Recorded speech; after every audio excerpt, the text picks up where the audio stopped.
स्वामी जी, मुझे भी पता है आप भी और मेरे पैनल में मौजूद सारे के सारे धर्मगुरु भी, बल्कि मेरे सारे दर्शक अयोध्या नगरी के दर्शन करना चाह रहे होंगे। तो चलिए दर्शन करा देते हैं। जरा विपनेश के पास चलते हैं। मेरी सहयोगी विपनेश जहां मौजूद हैं, वहां से सुंदर राम नगरी के भव्य दर्शन होंगे आपको। ओवर टू यू विपनेश, जरा दिखाइए कैसी लग रही है राम नगरी आज सुबह। देखिए, लगातार हम राम नगरी के दर्शन दर्शकों को करा रहे हैं। अब चूंकि तस्वीर बदल गई है, इससे थोड़ी देर पहले बहुत जोरदार बारिश हो रही थी। अब अयोध्या नहा चुकी है। यहाँ के जितने भी स्थल हैं, मंदिर हैं, उन्होंने स्नान कर लिया है, क्योंकि पूजा में शामिल होना है और स्नान जरूरी था। और आप हमें भी देखकर अंदाजा लगा सकते हैं कि हमारे ऊपर भी बौछारें बारिश की पड़ी हैं। तो अब ये जो दृश्य है और ज्यादा खूबसूरत हो गया है। अगर आप इधर, मैं PS भंडारी जी से कहूंगी, वो कैमरा पैन भी कर रहे हैं, तो चारों तरफ पानी भरा हुआ है। लेकिन जैसे ही यहाँ पर स्थिति थोड़ी ठीक होती है, हम बाहर निकल कर भी जाएंगे और भी दृश्य दिखाएंगे। लेकिन क्योंकि हम यहाँ पर मुख्य जगह पर मौजूद हैं, ये राम की पैड़ी है और बगल में सरयू घाट है, और हमारे पीछे जितने भी दृश्य आप देख रहे हैं, ये है मुख्य अयोध्या, प्राचीन अयोध्या। यहाँ की कई बार तस्वीरें बदली हैं, कई रंग बदले हैं, कई रूप बदले हैं। लेकिन चूंकि ये 2020 है, अब अयोध्या जो है अपने रंग में दोबारा लौट रही है। इस शुभ घड़ी का इंतजार था। एक अपडेट मैं आपको दे देती हूं, क्योंकि अब 7:44 हो गए हैं और अब से 14 मिनट बाद जो है वो शुभ पूजा, जिसका इंतजार हर कोई कर रहा है, गौरी गणेश पूजा जो है राम जन्मभूमि मंदिर में शुरू हो जाएगी। 11 जो पुरोहित हैं वो काशी से आए हैं, और यहाँ के जो पुरोहित हैं उनको मिला के संख्या 21 हो जाएगी। तो 21 पुरोहितों द्वारा ये पूजा जो है कराई जाएगी, संपन्न होगी, और तकरीबन 5 से 6 घंटे कंटिन्यू चलेगी। और आज जो भगवान श्री राम की पोशाक होगी वो सफेद होगी, क्योंकि आज सोमवार है और सोमवार को सफेद रंग जो है, सफेद रंग की पोशाक धारण करते हैं भगवान श्री राम। बहुत खूबसूरत। जरा पीछे के दर्शन भी कराइए, जरा दिखाइए अयोध्या नगरी कैसी लग रही है। देखिए, मैं आपको, हाँ जी बिल्कुल, मैं दिखा देती हूँ कि बारिश के बाद और ज्यादा खूबसूरत हो गई है अयोध्या का रंग रूप। अब पूरी तरीके से बदल चुका है।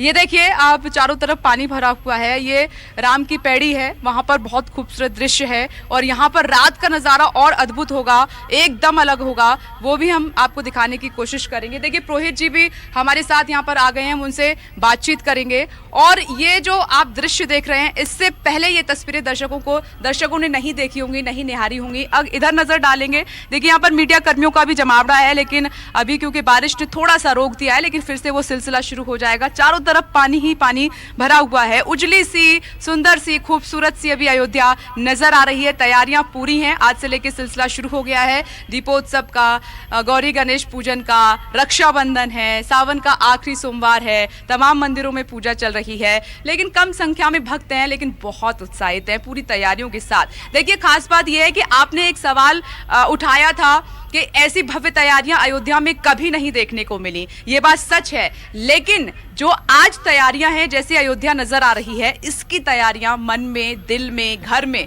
सालों से भक्त कर रहे थे, कई पीढ़ियां कर रही थी। अब वो नहीं है, लेकिन उनकी जो नई पीढ़ी है वो मौजूद है। तो सब कोई अपने अपने तरीके से यहाँ पर सामग्री दे रहा है, अपने अपने तरीके से योगदान दे रहा है। देखिए, पुरोहित जी हमारे साथ मौजूद हैं, इनसे हम बातचीत करते हैं। मैं चाहूंगी पहले आप अपना पूरा परिचय दें, और उसके बाद आज का जो महत्व है, आज का जो खास दिन है, ये जो गौरी शंकर पूजा हो रही है, इसके बारे में आप जरूर बताएं दर्शकों को। मुझे लोग जगत गुरु परमहंस आचार्य पीठ श्री तपस्वी जी छावनी राम घाट अयोध्या से जानते हैं। राम मंदिर के लिए जब आमरण अनशन हम किए थे, उस दौरान जब अयोध्या का जिक्र आएगा तो परमहंस का जरूर जिक्र आता है। वही परमहंस मुझे लोग जानते हैं। स्वागत है आपका, स्वागत है आपका। जी जी, धन्यवाद, आपको धन्यवाद, और आपके चैनल के माध्यम से सभी देशवासियों को और इस जन्मभूमि के जो है पूजन होने जा रहा है, उसकी बहुत बहुत बधाई हो। और यह है आज जो गौरी गणेश का पूजन है। देखिए, गणेश जी जो है ये डिफेंस मिनिस्टर हैं देवताओं के। गणेश जी की पूजा करने के बाद में जो देवताओं की तीनों सेना है वो बिल्कुल जो है तो हो जाती, किसी तरह का विघ्न बाधा नहीं आता। विघ्न हरण कहा गया है, तो किसी तरह से कोई विघ्न बाधा न आए। वैसे भी 500 वर्षों के इस लंबा अंतराल के बाद, इतना लंबा संघर्ष जिसमें हमारी कई पीढ़ियां बीत गई, कितने लोग दिवंगत हो गए, कितने लोग बलिदान हो गए। और आज देखिए, जैसे ही ये 5 अगस्त का जो है जो हुआ, अभी तक तो लोग कहते थे कि अरे, लोग कहते हैं रामलला हम आएंगे, मंदिर वहीं बनाएंगे, लेकिन तारीख नहीं। अब तो तारीख फिक्स हो गई और आने वाली। आज गणेश पूजन मतलब होता है श्री गणेश है आज। तो निश्चित रूप से यह सभी साधु संत, धर्माचार्य, अयोध्यावासी, राम भक्त और सभी देशवासियों के लिए इससे बड़ी और कोई खुशी नहीं हो सकती है, क्योंकि भगवान श्री राम भारत की आत्मा हैं, भारत के प्राण हैं और भारत जाना ही जाता है राम के नाम से। आज भी देखिए कहीं भी जिक्र होता है, राम सेतु का जिक्र होता है, राम राज की चर्चा होती है। और यहाँ तक कि जो अदर धर्मानुयायी हैं, जैसे इस्लामिक कंट्री है, जैसे इंडोनेशिया देख लीजिए, वो इस्लामिक कंट्री है लेकिन प्रतिवर्ष रामलीला होती है। क्यों? क्योंकि मानवता को बचाए रखने के लिए अगर व्यक्ति को मनुष्य बनना है, इंसानियत अगर आनी है, तो राम जी के आदर्शों पर चलना ही होगा। वो मर्यादा पुरुषोत्तम भगवान श्री राम लला के दिव्य भव्य राम मंदिर निर्माण का आदरणीय प्रधानमंत्री नरेंद्र मोदी जी के कर कमलों से 5 अगस्त को जो भूमि पूजन का कार्यक्रम रखा गया है, इसके लिए जो सदियों से प्रतीक्षा रही वो पूरी होने जा रही है। और निश्चित रूप से इसमें राष्ट्रीय स्वयंसेवक संघ और भारतीय जनता पार्टी ने लंबे काल तक इसको जो है इस संघर्ष को लड़ा है। राष्ट्रीय स्वयंसेवक संघ बराबर जय श्री राम बोलते रहे और प्रयास करते रहे ये दिन ले आने के लिए। और भारतीय जनता पार्टी को मैं धन्यवाद देना चाहती हूँ। स्वामी जी, मैं ये जो अभी थोड़ी देर में वो पूजा शुरू होने जा रही है राम मंदिर में, जरा उसके बारे में बताइएगा, कैसे कैसे ये पूजा होगी। 21 ऐसे पुरोहित हैं, 11 काशी से आए हैं। पूजा की प्रक्रिया विधि कैसे रहेगी, क्योंकि 6 घंटे तक ये कंटिन्यू चलेगी पूजा? देखिए, राजोपचार से यहाँ पूजन रखा गया है। जैसे भगवान श्री राम का जब वनवास काल त्रेता युग में खत्म हुआ था, तो राजोपचार से उनका जो है अभिषेक किया गया जब राम जी राजा बने थे। उसी तरह से यहाँ पूजन की तैयारी है कि वैदिक मंत्रों के द्वारा जो है राजोपचार से, और तमाम जो विद्वान लोग हैं, वो ऐसे विद्वान जिनको चारों वेदों का ज्ञान है, उन सब लोगों को लिया करके। और आज जो गौरी गणेश का पूजन है, देखिए किसी भी शुभ कार्य की जब शुरुआत होती है तो सबसे पहले गणेश जी के पूजन होता है, और गौरी गणेश के पूजन के बाद ही कोई कार्य शुरू होता है। ये हमारी वैदिक परंपरा रही है, अनादिकालीन परंपरा रही है। तो आज गणेश पूजन जो शुरू होने जा रहा है ये राजोपचार से, और निश्चित रूप से ये माना जाता है कि अगर किसी भी कार्यक्रम में अगर गणेश जी की उपेक्षा हो गई तो वो कार्यक्रम पूरा नहीं होता है। और गणेश जी की पूजा करने के बाद गणेश जी जो है अपने सभी गणों को अलर्ट कर देते हैं, किसी तरह से विघ्न बाधा ना आए।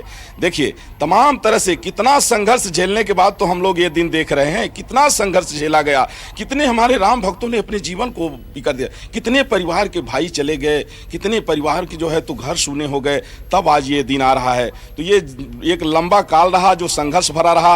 अब गौरी गणेश का पूजन करने के बाद में हम लोग तो ये मान रहे हैं कि 5 अगस्त को ये राम राज की शुरुआत होने जा रही है। जिस तरह से भगवान ने तमाम राक्षसों का वध करने के बाद में राम राज की शुरुआत किया था, उसी तरह से राम राज्य की शुरुआत तो आज से ही होगी। ओके विपनेश, आपको रोकना पड़ेगा। आप सही कह रहे हैं। स्वामी जी, मुझे एक ब्रेक लेना है। विपनेश, मुझे एक ब्रेक लेना है, लेकिन हमारी खास कवरेज जारी है, क्योंकि सदी का सबसे बड़ा अनुष्ठान आज से अयोध्या में शुरू हो रहा है, और पूरे हिंदुस्तानी नहीं पूरी दुनिया की नजरें इस पर हैं। हर कोई अयोध्या में आज से शुरू होने वाले इस कार्यक्रम का हिस्सा बनना चाहता होगा, लेकिन कोरोना काल की वजह से आप जानते ही हैं ना ज्यादा लोग वहां जा सकते हैं, क्योंकि सुरक्षा भी कड़ी है। परसों प्रधानमंत्री आ रहे हैं, आज मुख्यमंत्री आ रहे हैं, इसीलिए आप उस कार्यक्रम का हिस्सा घर बैठे बन सकते हैं। इसका इंतजाम हमने कर दिया है, बस न्यूज़ 24 पर बने रहिए। नमस्कार, मैं हूं मानक गुप्ता। अगर आपको हमारा ये वीडियो पसंद आया हो तो इसे लाइक और शेयर जरूर करें, और हां, हमें सब्सक्राइब और फॉलो करना ना भूलें, ताकि आप देश और दुनिया की कोई खबर मिस ना करें। तो जुड़े रहिए हमारे साथ और देखते रहिए न्यूज़ 24।